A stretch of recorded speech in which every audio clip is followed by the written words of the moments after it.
अगर हम किसी चीज़ को एक बिल्डिंग से फेंकें तो क्या होगा? वो चीज़ सीधा नीचे की तरफ आ गिरेगी। क्या आपको पता है इसका किसने इन्वेंशन किया था? इस महान आदमी का नाम है एरिस्टोटल। उन्होंने बोला था कि अगर हम दो अलग चीज़ को एक साथ नीचे फेंकेंगे तो जिसका ज़्यादा वेट होगा वो नीचे पहले गिरेगा। और इन्हें इसके अलावा भी फिलोसफी, जूलॉजी, फिजिक्स और पॉलिटिक्स में भी बहुत ज्ञान था। लेकिन इस महान साइंटिस्ट की इस बात को एक महान साइंटिस्ट ने गलत साबित कर दिया था। तो हम इस वीडियो में जानेंगे उस साइंटिस्ट के बारे में जिसने एरिस्टोटल को गलत साबित कर दिया था। एरिस्टोटल का जन्म 384 बीसी में हुआ, जिन्होंने ये बोला था कि अगर हम दो अलग चीज़ों को एक साथ नीचे फेंकेंगे तो जिसका वजन ज़्यादा होगा वो पहले नीचे गिरेगा। 2000 साल तक इस बात को लोग सही मानते रहे। इसके बाद जन्म हुआ एक महान फिजिस्ट जिनका नाम गैलीलियो गैलीली था, जिनका जन्म हुआ था 15 फरवरी 1564 इटली के पीसा शहर में। गैलीलियो एक फिजिस्ट, फिलोसोफर, एस्ट्रोनॉमर, मैथमेटिशियन भी थे। 1581 इस साल जब उनकी उम्र 17 साल थी, तब एक दिन गैलीलियो चर्च में प्रेयर के बाद बैठे हुए थे तो उन्होंने देखा चर्च के ऊपर एक झूमर कॉन्टिन्यूअसली हिल रहा था। थोड़ी देर के बाद जब हवा और जोर से चलने लगी तो झूमर और जोर से हिलने लगा। इसके बाद उन्होंने अपने नस के पल्स के साथ झूमर के हिलने का टाइम चेक किया। बाद में जब हवा कम होने लगी तो झूमर हिलना कम हो गया। तो फिर से गैलीलियो ने अपनी पल्स को चेक किया तो वो शॉक हो गए, क्योंकि झूमर कम हिलने के साथ साथ टाइम भी कम होना चाहिए था, लेकिन टाइम तो कम नहीं हुआ।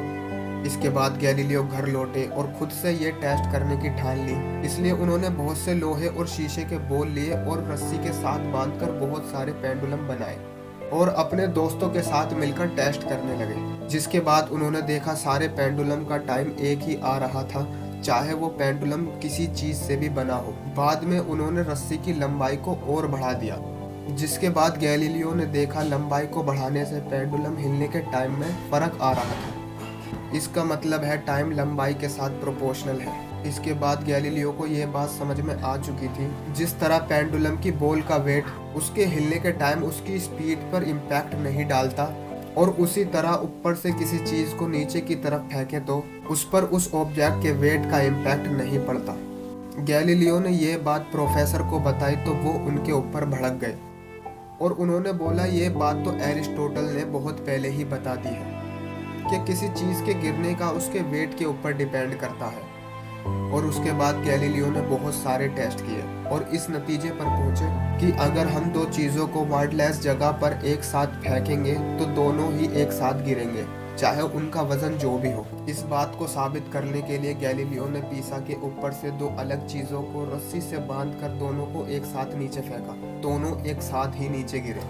कुछ हिस्टोरियन का मानना है कि गैलीलियो ने इस टेस्ट के बारे में सिर्फ सोचा ही था, कभी करा नहीं।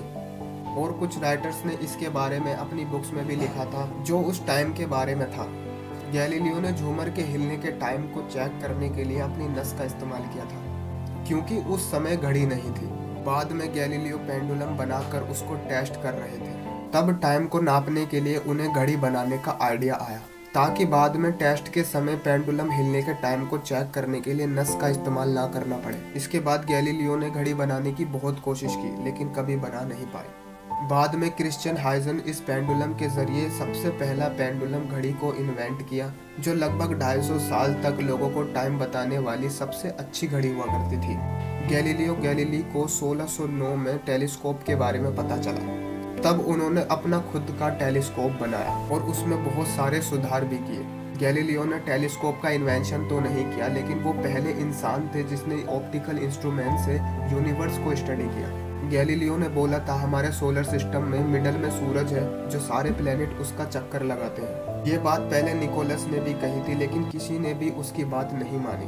और जब इस बात को गैलीलियो ने बोला तो उस टाइम के एस्ट्रोनॉमर इस बात को गलत बताते थे।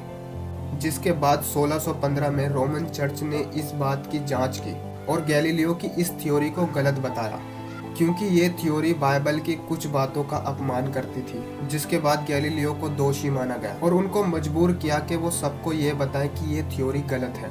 इसलिए उनको उम्र कैद की सजा भी दी गई। इसके बाद जिसको हाउस अरेस्ट में बदल दिया गया और इसी के चलते 1638 में गैलीलियो की आंखों की रोशनी पूरी तरीके से चली गई थी।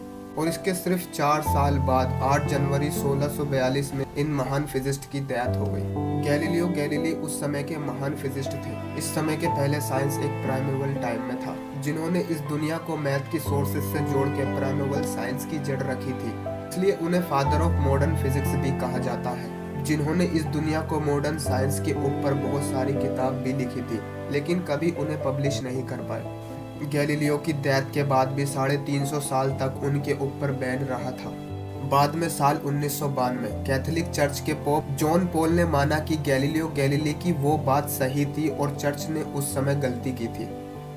गैलीलियो गैलीली के साथ जो भी हुआ, आपको क्या लगता है कमेंट में ज़रूर बताना, और वीडियो पसंद आई हो तो लाइक कीजिए और चैनल को सब्सक्राइब कीजिए।